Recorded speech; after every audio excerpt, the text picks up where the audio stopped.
Prepare yourself for a journey through war and adventure. Follow Fitzroy Maclean as he takes you to the guerrilla battlefields of Yugoslavia. These are his words. Let's begin. With the approach of spring and the improvement in weather conditions, air supply and air support became easier, and we in Yugoslavia now began to feel in the country the results of the new policy of all-out assistance which had been decided on at Cairo. Supplies were dropped to partisan formations all over the country in accordance with a system of priorities that Tito and I had worked out together on the basis of estimated operational requirements, which we reviewed periodically. He and I generally reached an agreement without much difficulty, but it was often hard to persuade the local partisan commanders and the British officers attached to them that they were getting their fair share. In the neighborhood of Drvar, our principal dropping ground remained Bosanski Petrovac, the headquarters of 5th Corps, whence the supplies received were distributed by pack horse and peasant's cart. For a time, this was done by day, but soon the enemy discovered what was happening and, on receiving news of a drop, sent out aircraft to patrol all the tracks leading away from Bosanski Petrovac. After one or two of our supply caravans had been caught in the open and badly shot up, it was decided to move only by night. Sometimes supplies were dropped directly to Drvar or to Kojar Popovic's headquarters at Mokri Nogi, further up the valley. This was no easy matter for the pilots carrying out the dropping operation even under the most favorable weather conditions.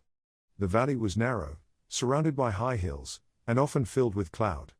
But somehow the Royal Air Force, RAF, and American Army Air Force brought it off again and again in all weathers, there and all over Yugoslavia. Often the message to stand by for a drop would reach us on the day itself. For us, much depended on supplies arriving in time, and a drop was a big event. The first thing to be done was to prepare the signal fires. After that, we would settle down to wait on the bleak hillside for the sound of the aircraft. Sometimes it never came, and we would wait all night in vain. This meant that weather had stopped them from getting through. At other times, they would be punctual to the minute. Then, as soon as we heard them, we would run out and set light to the fires. Some pilots would let go of their loads from a considerable height, and the parachutes, caught by the wind, would drift a mile or more from their proper destination, often ending up with the enemy. Others, with more experience of the job, would edge their aircraft right into the valley and make the drop from a couple of 100 feet above the fires, banking steeply immediately afterwards so as to avoid the hillside. Sometimes they came so low that, looking up in the darkness, we could see for an instant the figure of the dispatcher, outlined against the dim light of the open door, as he rolled out the containers. As the shortage of parachutes became more acute, the RAF took to making free drops of supplies that could be safely dropped without them. These called for considerable agility on the part of those on the ground, 100 pairs of ammunition boots whistling through the air at 100 miles an hour, their fall unbroken by a parachute, were a serious menace to life and limb. At times, bad weather would stop all supplies for weeks on end, and there would be long, anxious periods of waiting, with reports coming in from all sides of troops hard-pressed for want of arms and our own food supplies getting so low that our few remaining tins of bully beef and bars of chocolate began to assume an inflated importance, and it was hard to prevent oneself from starting to think about the next meal as soon as one had swallowed the one before. Nor were these lean phases easy to explain to the partisans, to whom meteorological conditions, often brilliantly fine locally when they were altogether impossible in Italy, meant nothing, and who were only too ready to put the whole thing down to capitalist intrigue. But, despite occasional stoppages, air supplies were now arriving on a far larger scale. Air support, too, was increasing by leaps and bounds. More and more often we would hear the roar of hundreds of airplane engines, and, looking up at the sky, see the serried squadrons of fortresses and liberators glittering high above us in the sunshine, on their way to bomb strategic targets. Sometimes we could count 100 or more. Until then, it had been safe to assume that any aircraft seen in the sky over Yugoslavia was an enemy one and meant mischief, and it was only gradually that the partisans and the local inhabitants accustomed themselves to the idea of a friendly aircraft. Eventually, however, they did, and then, after the lookout man had taken careful stock of them, the warning cry of avioni, aircraft, would be followed by joyful shouts of nasi, ours, whenever the RAF or the American Army Air Force made their appearance.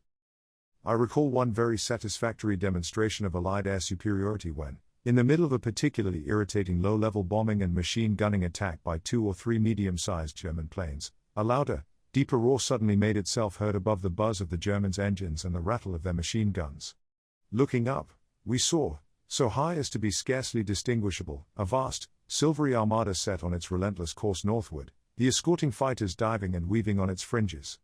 Evidently, our tormentors saw it at the same moment as we did, and, although it was most unlikely that the Allied pilots had even seen them or would have bothered about them if they had, decided that discretion was the better part of valor and made a hasty exit over the nearest hilltop, followed by derisive shouts from the assembled population.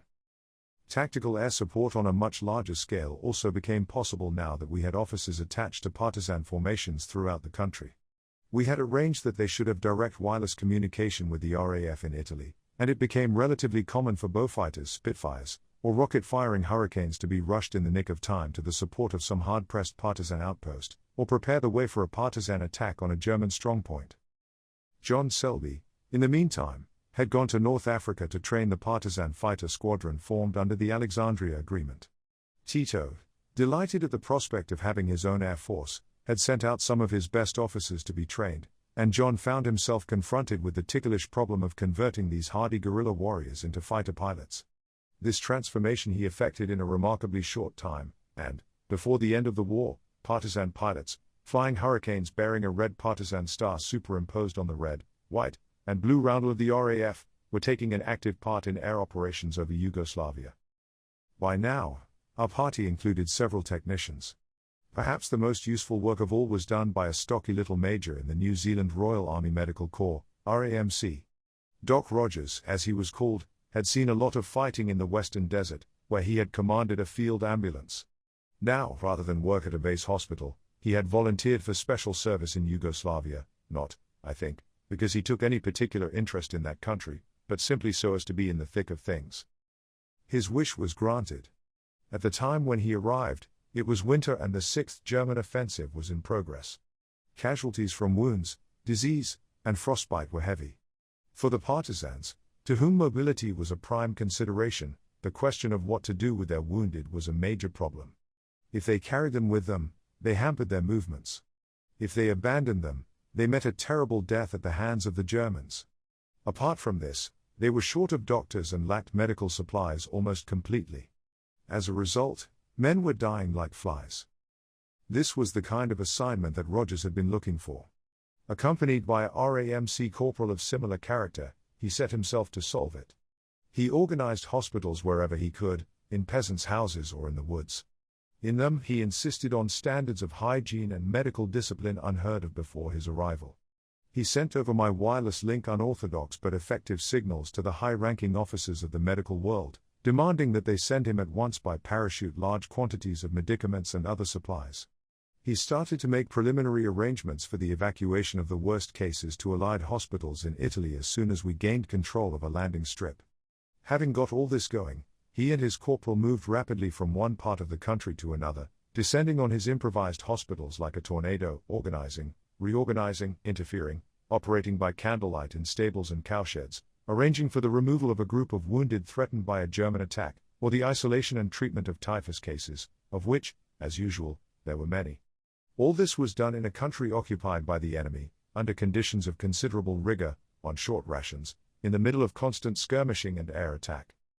In the military or political situation, as such, he took little interest, and of the language he spoke not a word, working entirely by gesture or through interpreters. On the other hand, he had seen too much of their courage, of their capacity for enduring pain, and of their numerous very human qualities, not to feel a kind of admiration mingled with affection for the partisans, as he called them. And they, too, liked and admired him, wondering at such devotion and unquestioningly accepting his authority and his knowledge. Indeed, such was his popularity that on occasion rival partisan commanders quarreled over him and Tito had to be called in to settle the dispute. Two other new recruits at this time were John Clark and Andrew Maxwell, both from the 2nd Scots Guards. The arrival of a newcomer from the outside world was a big occasion, and their drop was eagerly awaited by us all, preceded by a number of signals reminding them to bring in various odds and ends of which we were short. On the day they were due to arrive, I rode over to Kojar Popovic's headquarters, near which it had been arranged that they should be dropped, taking with me Hilary King, who was hoping for some wireless stores. Allied aircraft were short at the time, and they were accordingly to be dropped by aircraft of the co-belligerent Italian Air Force, now operating under Allied command. The experiment was also to be tried of making a mass daylight supply drop. Altogether, it seemed likely to be an interesting occasion.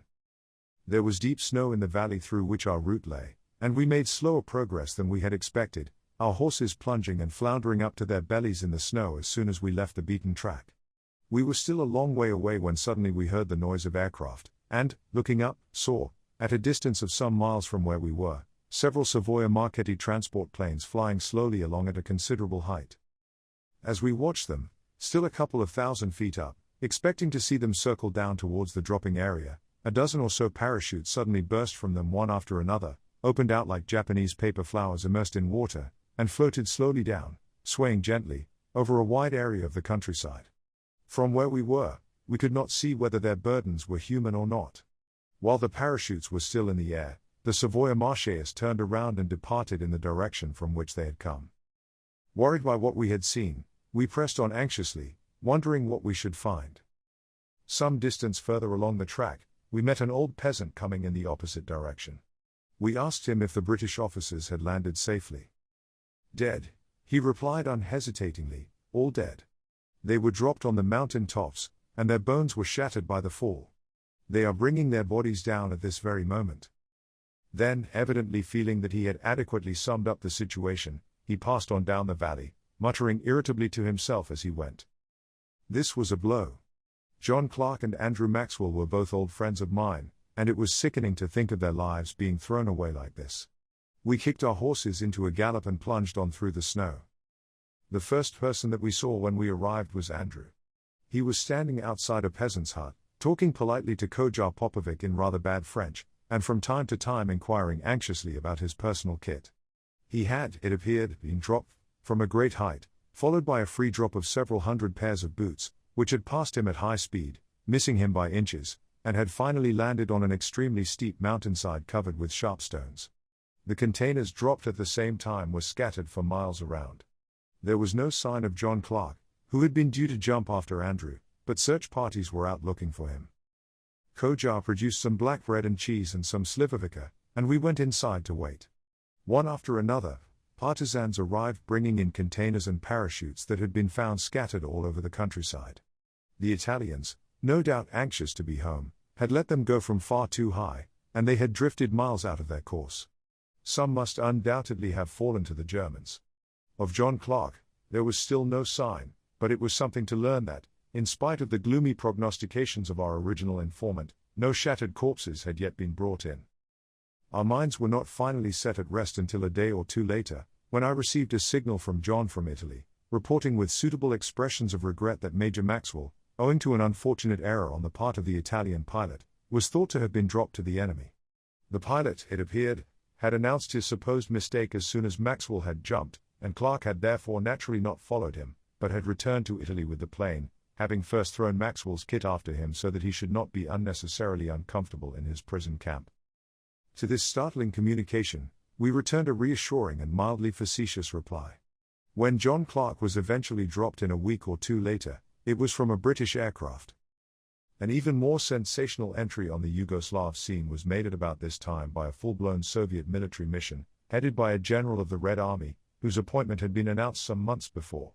It may be imagined with what frantic excitement the news of the impending arrival of some real Russians, the first they had ever seen, was received by the devoutly communist partisans. As the Russians still had no air bases of their own within range of Yugoslavia, the vital task of safely introducing the mission into the country had to be entrusted to the RAF. We were without landing strips, the enemy were in control of the coast, and it was therefore only possible to enter Yugoslavia by parachute. A first difficulty was encountered when the Russians announced that they were not prepared to be dropped by parachute. Feverish attempts were made to clear a flat piece of ground of snow, so that at any rate the general might be brought in by light aircraft, but the harder the partisans worked, the harder it snowed. As time passed and there were still no Russians, there began to be whispers of capitalist sabotage, when fortunately someone had the brilliant idea of bringing them in by glider. 2 Horsa gliders were borrowed from airborne forces, and one fine day we were told to stand by to receive them. We collected on a neighboring hilltop to watch their arrival. They made an imposing spectacle, the gliders swimming along behind 2 Dakotas, with a fighter escort circling around them. Despite the latter, they would have made a fine target for enemy fighters, but fortunately, none made their appearance, and the landing was safely accomplished, the gliders cutting adrift as we watched and circling down to the ground under the expert guidance of 2 glider pilots, who now joined the strength of my mission until a means could be found of evacuating them.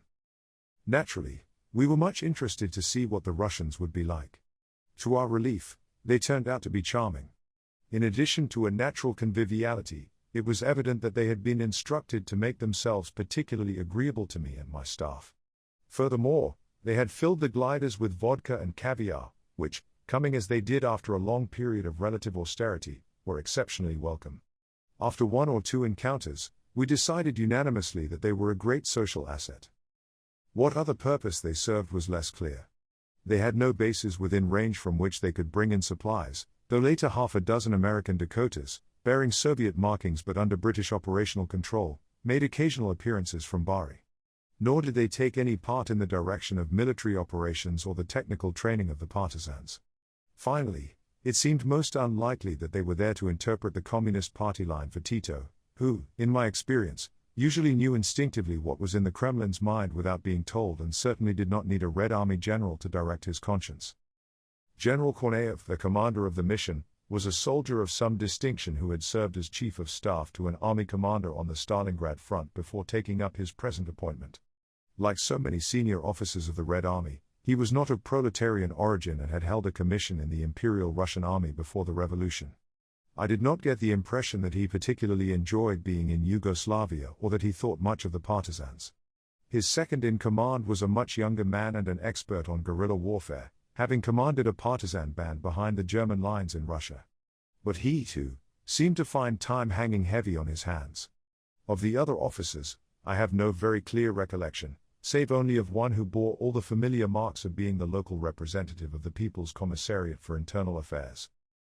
The arrival of the Russians solved a problem that had been exercising me for some time, namely, how to get my old friend Sergeant, now Sergeant Major, Charlie Button into Yugoslavia. With Sergeant Duncan, he had volunteered to come with me in the first place, but had, like General Korneyev, been forbidden to parachute on account of an old wound in the foot. Now the gliders provided an opportunity, and, sure enough, on the day, there was Button bringing up the rear of the Soviet party and looking as solid and as rubicund as ever. From now onwards, he took charge of the mission's administrative arrangements, and Gospodin Charlie, as he was known, could be seen planning moves, negotiating for pack horses, bartering strips of parachute silk for honey or eggs with buxom peasant girls, or instilling into our wireless operators a standard of smartness that would uphold the prestige of the British Army. In all this, his constant companion was the child Ginger, whose blazing red hair had at once won his heart and who had conceived for him in return a passion perhaps not entirely unconnected with the fact that he controlled the chocolate ration. The task of imparting technical knowledge to the partisans, which was one of my mission's functions, was not always an easy one. When introduced to completely new weapons and explosive devices, they were inclined to brush their instructors aside, exclaiming gaily that they knew all about that already, and give a spirited and often alarming demonstration of their alleged technical skill. Provided, however, that sufficient tact was exercised, they made excellent pupils, grasping with remarkable rapidity the mechanism of a new weapon and showing the greatest ingenuity in applying it to the peculiar conditions of guerrilla warfare. They made, for instance, good use of the Fiat mortars, which had begun to reach us. These ingeniously constructed little weapons, which fired a rocket-like projectile of great penetrating power and high explosive content, and were intended for use by infantry against tanks, were ideally suited for our present purposes and were used by the partisans with devastating effect against houses, vehicles, railway engines, enemy strongpoints, and any other targets that presented themselves, to the dismay of the other side, who at first could not make out what they were being bombarded with or where it was coming from.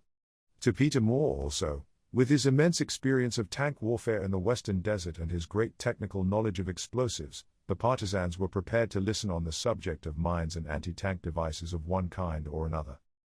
But even so, with the greatest tact, accidents sometimes crept in through the excessive anxiety to assert their own independence.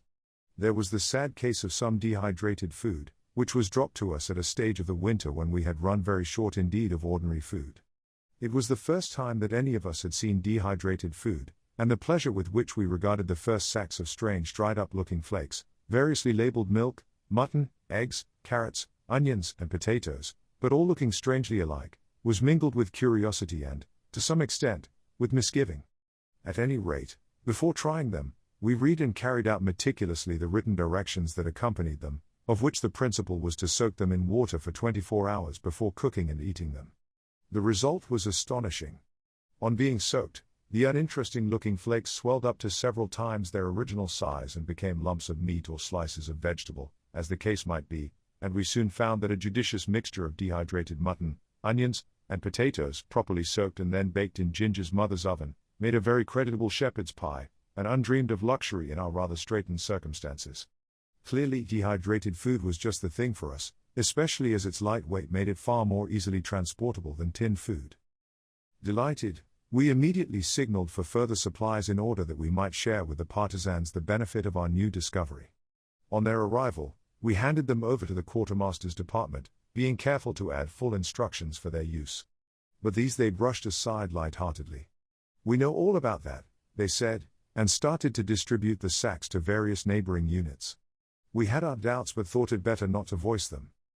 It was only afterward that we heard what had happened. The dehydrated food had not been soaked, but gulped down as it was. This was dry work, or so the partisans thought, and so they washed it down with copious draughts of water from the neighboring brook. Then, with disconcerting suddenness, the stuff began to swell inside them until it had reached several times its original dimensions. Their ensuing discomfort was considerable, though not so acute as that of another partisan, who, at about this time, ate a stick of plastic high explosive, mashing it up with milk, under the impression that it was some kind of maize porridge. The snow melted in the valleys. Food grew more plentiful. Movement became easier. The fighting flared up again. Meanwhile, the Allied High Command had begun to direct their attention increasingly to Serbia. The strategic significance of Serbia is obvious. It lies right across the Belgrade-Salonika Railway, a vital enemy line of communication, of which the importance would have increased still further in the event of an Allied landing anywhere in the Balkans, which at that time was still a possibility. Hitherto, Serbia had been regarded by us as being primarily a Chetnik preserve. Such supplies as had gone there had been dropped to Milovic. But the results had, in the view of GHQ Middle East, been disappointing. In particular, there had been little or no interruption of traffic on the Belgrade-Salonika Railway. It will be recalled that Milovic had been given a limited period in which to carry out a certain specific operation. This had now elapsed without his having complied with this request, and the important decision was accordingly taken to withdraw the Allied mission from his headquarters and send him no further supplies. Supplies ceased at once. The extrication of the British liaison officers took longer, and it was not until the end of May that Brigadier Armstrong, my opposite number in the other camp, took leave of a reproachful but still courteous Milovic. In the House of Commons, Mr. Churchill explained the government's action. "The reason," he said, "why we have ceased to supply Milovic with arms and support is a simple one. He has not been fighting the enemy, and, moreover, some of his subordinates have been making accommodations with the enemy." Thus ended a connection that, from the first, had been based on a misapprehension. With the help of our own propaganda, we had, in our imagination, built up Milovic into something that he never seriously claimed to be. Now we were dropping him because he had failed to fulfill our own expectations. The decision to drop the Chetniks having once been taken, it became our policy to build up partisan strength in Serbia as quickly as possible. The partisan movement had had its origin in Serbia, but, after the first bloody setbacks of 1941, the main body of Tito's forces had withdrawn northward and westward into Bosnia and Montenegro, and such partisans as remained had largely gone underground, whence they waged a bitter and uphill struggle against both Germans and Chetniks, making raids and ambushes and attacking communications in true guerrilla fashion, but for the most part not operating as formed units, as they did elsewhere in Yugoslavia. The Serbian partisans were now given a high degree of priority in allotting supplies, while Tito, for his part, sent no less a person than Kojar Popovic, himself a Serb, to take command of them. In order that we should also have a good man to represent us there, I now recalled John Henniker Major from 8th Corps and dispatched him to Serbia, where he arrived by parachute at the end of March or beginning of April. His knowledge of Serbo-Croat was by now extremely fluent and, as well as being a good fighting soldier, he was a trained political observer. Meanwhile, I decided that I would take the first opportunity of visiting Serbia myself. Apart from its military importance, the situation in Serbia possessed considerable political interest. The peasants were believed to be, in the main, loyal to the monarchy and were certainly not communistically inclined. The rather half-hearted collaborationist regime of General Nedic was by no means as unpopular as it might have been. Finally, the influence of the Chetnik movement was considerable. Partisan strength, on the other hand, was, to all intents and purposes, an unknown quantity. For us, it was important to be able to form some estimate of the degree of popular support that the partisans, in these by no means favorable circumstances, might be able to command there, important both for the purpose of our military planning and in order that we might be able to forecast with reasonable accuracy the course of events in Yugoslavia after the end of the war. The latter subject was, by now, beginning to engage the attention of all concerned to an increasing extent. Hitherto, the British government had tended to regard the group of Yugoslav politicians who had come to England with King Peter in 1941 as adequately representing the Yugoslav people. It now became clear that, during the years that they had spent in exile, these gentlemen had, not unnaturally, lost touch with what was going on in their own country. The Serbs among them had, it is true, managed to establish wireless contact with General Milovic, who, in his absence, had been given the position of Minister of Defense in the Royal Yugoslav government. The partisan movement, on the other hand, they appear to have regarded as a disagreeable and unimportant phenomenon, which was, on the whole, better ignored. Automatically, the decision, taken on military grounds, to drop Milovic and support Tito posed a political problem. In the first place, it provoked the strongest opposition from the Royal Yugoslav government and from King Peter's entourage, although the king himself eventually acquiesced in it. Secondly, it raised the question of whether or not our military recognition of Tito as an ally was to be accompanied or followed by any measure of political recognition. The problem that faced the British government was an awkward one. The assumption that the London Yugoslavs really represented the people of Yugoslavia and would be able to return upon the cessation of hostilities and start again where they had left off had now worn very thin. By breaking off relations with Milovic, we had undermined it still further. Tito, on the other hand, was, for his part, becoming more and more inclined to expect some measure of political recognition in return for the services which, as we had repeatedly recognized, he was rendering to the Allied cause. In support of this claim, he could also point to the impressive administrative and political organization that he possessed throughout the country and to the popular support that his movement at that time undoubtedly possessed, facts which it was no longer possible to ignore. On the other hand, the Royal Yugoslav government in exile, however little relation it might possess to the realities of the situation in Yugoslavia, was recognized by us and by the remainder of the United Nations as an allied government, and, as such, could not simply be left out of account. Nor could we forget that we were under a very real obligation towards King Peter personally for the part he had played in entering the war on our side at a time when we were fighting entirely alone against tremendous odds. Each side clung with equal intransigence to its point of view, and showed equally little inclination to compromise or come to terms. Such was the gap to be bridged. True, the end of the war and the liberation of Yugoslavia still seemed relatively remote contingencies, and, under the terms of the Atlantic Charter, the issue would, in the ultimate analysis, have to be decided by the people of Yugoslavia, but events, both inside the country and out, were by now moving so rapidly that a continued refusal on our part to face up to the problem could only have made matters worse. Accordingly, very discreetly at first and without any noticeable measure of success, both parties were sounded out as to the possibility of a compromise. Of the proceedings in London, whither King Peter and his government had now returned after 6 months in Cairo, I had no direct knowledge. But Tito, I found, had, as usual, a very clear appreciation of the situation.